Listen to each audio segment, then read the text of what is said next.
Il-Prim Ministru Joseph Muscat akkuża lill-Oppożizzjoni li l-Gvern ma jistax jikkonsulta magħha dwar il-kwistjonijiet tas-sigurtà nazzjonali għax anqas isib spalla minnha. Il-Prim Ministru Muscat kien qed jirreaġixxi għal kummenti li għamel il-Viċi Kap tal-Oppożizzjoni Beppe Fenekadami wara stqarrija li għamel il-Ministru għall-Intern Carmelo Abela dwar immigranti li daħlu Malta b'dokumenti foloz. Abela akkuża lill-Oppożizzjoni li qed tiżra' il-biża' u t-terrur. Il-Prim Ministru qal il-Gvern ma joqgħodx fuq il-portals fuq l-internet iżda fuq l-awtoritajiet Taljani u fuq is-servizz sigriet Taljan li jagħtu l-informazzjoni direttament.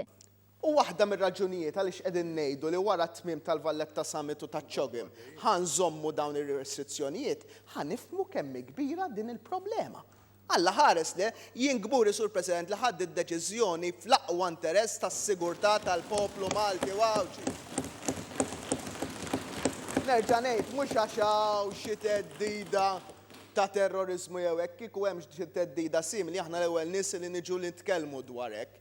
Imma jiena għalija volja m'hemmx theddida ta' terrorizmu, mela kif jista' jkun f'dal pajjiż ninħallu n-nies jidħlulna passaporti foloz qisu qatt ma ġara xejn. Nixtiequ nkunu nafu l-affarijiet kif huma. Il-Prim Ministru qal li mill-affarijiet li qed jisma' min-naħa tal-Oppożizzjoni anqas hemm ftehim fuq x'inhi iż-żona Schengen. L-unika differenza issa hija li meta wieħed jasal Malta jikkontrollawlu l-ID card jew il-passaport.